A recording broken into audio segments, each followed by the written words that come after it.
Assalamualaikum warahmatullahi wabarakatuh. Halo guys, welcome back my channel Noiredbab. Selamat datang di channel Noiredbab. Jangan lupa like, comment, dan subscribe biar aku semangat terus untuk bikin konten berikutnya karena ini semua gratis. By the way, semangat puasanya dan terus menjadi manusia yang bahagia karena bahagia itu adalah pilihan.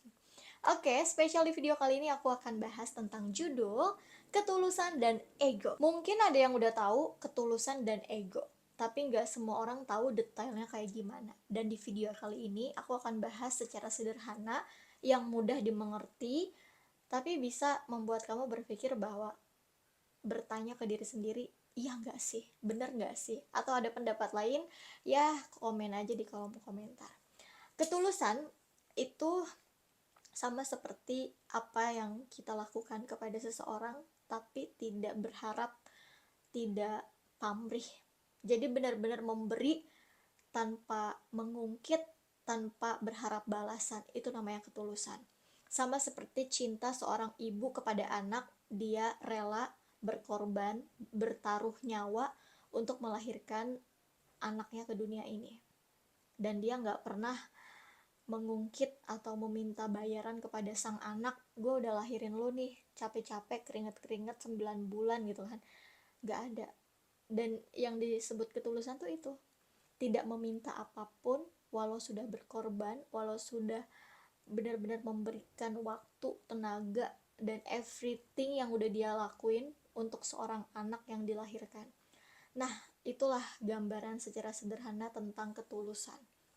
Tapi kalau ego, itu setiap orang tuh punya ego. Tergantung seberapa besar atau tidaknya ego di dalam diri seseorang. Ego itu sebenarnya bisa diatur, asalkan tahu ilmunya. Asalkan kita tahu gimana caranya kita mengenal diri kita, otomatis kita sepaket akan mengenal ego kita. Karena setiap orang tuh pasti punya ego, gak mungkin gak ada, semuanya pasti punya. Tapi ketika orang bisa mengatur kontrol dirinya sendiri, egonya itu gak bakalan mempengaruhi hidupnya dia, atau dia tidak dikontrol sama ego. Ada sebagian orang yang sudah dewasa, dia tuh dikontrol sama egonya dia, sama ambisinya, sama obsesinya, dan keinginan-keinginannya gitu. Jadi dia dikontrol sama itu. Padahal dia bisa meredam itu kalau dia bisa mengontrol. Dengan cara kita bisa berdiskusi, kita bisa mendengarkan pendapat orang lain, pandangan orang lain, dan coba untuk mengikuti apa yang disarankan orang lain, bukan benar menurut kita sendiri. Kadang manusia itu adalah dasarnya ya makhluk yang sangat membutuhkan orang lain. Kita lahir di dunia ini itu perlu bantuan orang loh. Seorang ibu melahirkan perlu bantuan tenaga medis, oke? Dan kita lahir di dunia ini nggak pakai apa-apa, dan kita dikasih bantuan, dipakein baju, diberi kehidupan, diajarkan gitu. Nah, ketulusan dan ego yang pertama yang harus kita tanya sama diri kita, ketika kita sudah yakin bahwa apa yang kita beri kepada orang lain itu kita sanggup. Jangan jadi orang yang people pleaser, yang dia tuh gak enakan sama orang, berkorban, tapi ujung-ujungnya ketika orang itu tidak sesuai ekspektasi dia, dia merasa kecewa, dia merasa marah. Ketika kita mau menyeimbangkan antara ketulusan dan ego kita, pastikan kita kalau memberi sesuatu kepada orang tuh kita sanggup. Jangan disanggup-sanggupin ya. Jatuhnya kayak kamu berkorban, tapi cuma pengen buat orang lain gitu. Dan kamu ngerasa, ya udah nggak apa-apa lah buat dia, ya udah nggak apa-apa lah sesekali buat dia. Nah, ketika kamu nggak sanggup tapi dipaksa, dan kamu berusaha menjadi pahlawan gitu kan, itu akan membuat ego kamu semakin tercederai ketika apa yang kamu harapkan ke orang itu tidak sesuai dengan kenyataannya. Makanya ketika mau bantuin orang, tanya dulu sama hati sendiri, gue sanggup gak sih? Gue bukan masalah ikhlas ya. Ikhlas itu kan belajar ya, ketika semua udah kejadian nih, udah kejadian terus menerima, terus kita belajar ikhlas seiring berjalannya waktu. Tapi kalau sanggup itu langsung nanya, gue sanggup gak ya? Bisa gak ya? Itu detik itu juga tuh hati kecil kita tuh sebenarnya bisa menjawab iya atau enggak. Tapi karena kita punya ego, itu tertutupi. Ah, masa sih orang lain aja bisa, gue enggak. Nah itu ego tuh. Tapi kalau kita ngerasa sanggup atau tidak mendengarkan hati kecil kita akan menjadi manusia damai. Sekalipun kita enggak memberi atau atau menjadi orang yang nolongin orang lain, itu nggak akan jadi beban. Walaupun kita nggak bisa nolongin orang, nolongin temen, nolongin saudara, nggak akan jadi beban kita. Karena kita harus nanya sama diri sendiri, sebelum kamu menolong orang lain, pastikan kamu sanggup untuk memberi, bukan karena ego. Oke guys. Yang kedua, menerima tanpa menuntut. Kebanyakan ketika kita menerima sesuatu, kita kita berharap dia akan memberi, memberi, memberi. Sama ketika kita dikasih nikmat sama Allah, kita akan meminta, meminta, meminta.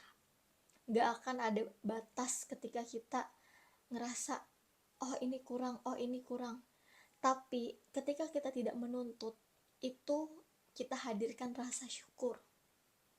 Kita merasa bersyukur dengan apa yang kita miliki. Kan orang menerima berkah nih di dunia ini, tapi banyak juga ketika dia menerima, terus dia menuntut lagi. Ih kok baru ini sih, pengennya ini, pengennya itu. Capek gak sih hidup kayak gitu? Capek tau hidup sama ego tuh. Karena kita tuh pengen lagi, lagi, dan lagi gitu. Nambah, nambah, ujung-ujungnya kan gak ada habisnya gitu. Ketika kita dikasih nikmat, level kamu sampai di sini dulu nih, jalanin dulu nih kamu di sini. Terus kita tiba-tiba, pengen kayak ini, pengen kayak itu, pengen next level lebih tinggi lagi, jabatannya, karirnya. Capek kan? Pastikan kalau kamu menerima, kamu tidak menuntut. Apalagi menuntutnya sama Tuhan, sama Allah. Kalau sama manusia kita masih bisa lah, ibaratnya ya sesama manusia ya kita masih bisa mengerti gitu.